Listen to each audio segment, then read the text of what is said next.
Yeah, we did. We split up about 2 years ago. She just. She wanted to. She had to go. So she left me with full custody of Rosie. That was not a high point in my life. If it weren't for Benny, I don't think that. I guess I was lucky to have a friend. And Rosie, of course. Yeah, Benny did. Would leave stuff there all the time. His phone, tie, wallet, you name it. Still don't know how he managed that. Yeah, it started back when we split up. I started drinking pretty heavily. I wasn't at my best. But I would never do it when she was around.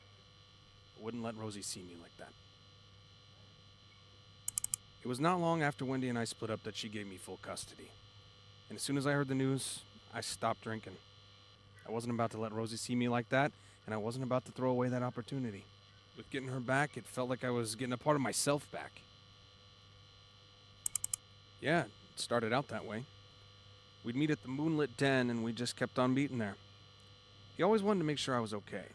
So, once in a while, he'd invite me out to the bar, and once in a while, got more and more consistent, and before I knew it, it was once a week, maybe twice sometime. Once I told him I was trying to quit, he was really supportive, and he did his best to hold me to it.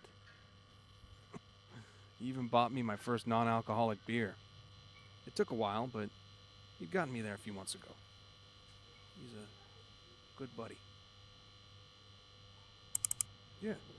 Yeah, it was usually Wednesday nights. Rosie had practice on Wednesdays, and on the weekends he was usually working. So yeah, it was Wednesdays. Benny would usually forget stuff pretty often, but that week he threw me off because he hadn't drank that much, and he still forgot his tie. He was pretty stressed out the week before as well. I haven't heard from him since that day. He messaged me to get to the bar, and yeah, it was earlier than usual, but I wasn't working, so I went and met him, but he never showed. I never heard why. That's right. I was drunk that Wednesday. The day Rosie. I thought I had called her sitter, Linda Litter, but yeah, I just forgot since I was under the influence. Yeah, so I hadn't shown up to pick her up, and Benny never showed. By that point, it was about 3:30, and I hadn't called her. Once I saw the time, I called Rosie's phone, but she didn't pick up. I called the school, Linda, hell, even Wendy, but no one knew where she was. I called Wendy, I called Benny, I called her teachers, our neighbors, everyone I knew. No one had seen her. No one knew where she was. And Rosie, she hadn't texted me or anything. She had a smartphone, and I told the detectives about it, but it was turned off for some reason. So no one knew where she was. But you knew that, right? Yes, that is correct. You're the one asking and telling, after all. Yes, she was found in the river on Sunday. You don't think I did? What have we been talking about for hours now? Look, I've told you everything I know. I've told the school, Wendy, my neighbors, everyone, everything I know. I was hoping you'd have something by now, but I guess you do, don't you? At least in your eyes. You've gotten to question the deadbeat dad that was too busy slacking off to pick his daughter up from school. Yes, I was aware. I actually lied about how we first met. Truth be told, I first met him because he dealt me some dope once. It was a long time ago, though. Might have been before Rosie was even born. We bumped into each other again at the bar and just hit it off. When he heard I was raising Rosie, he just became so supportive. He looked out for me. I know how he made his money, what he did for a living, but I'm telling you, Benny has integrity. He's a good guy. I couldn't see him doing something like this.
Being a dad it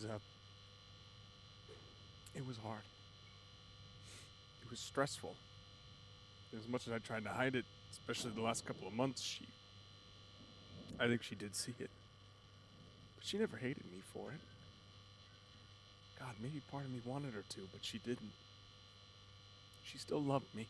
My girl loved me, and she knew I loved her. She had her choice and still chose me. My girl, she had a will. She was strong. I have those memories with me. They'll stay with me. Rosie, she had this doll, Tina Trinket. God, she loved that thing. Some days she wouldn't leave home without it. The way she'd make it dance, the way she would dance, God. You could tell even in her games she would get into trouble with that doll as her accomplice, like she did in real life. But when she was with that toy, she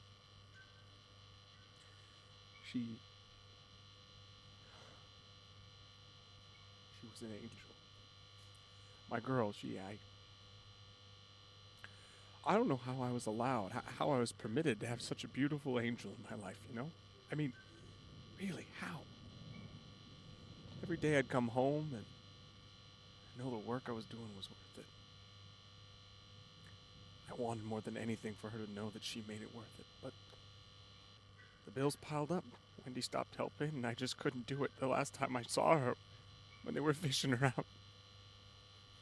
God, I can't. I miss her. And I got with that. I gotta live with that.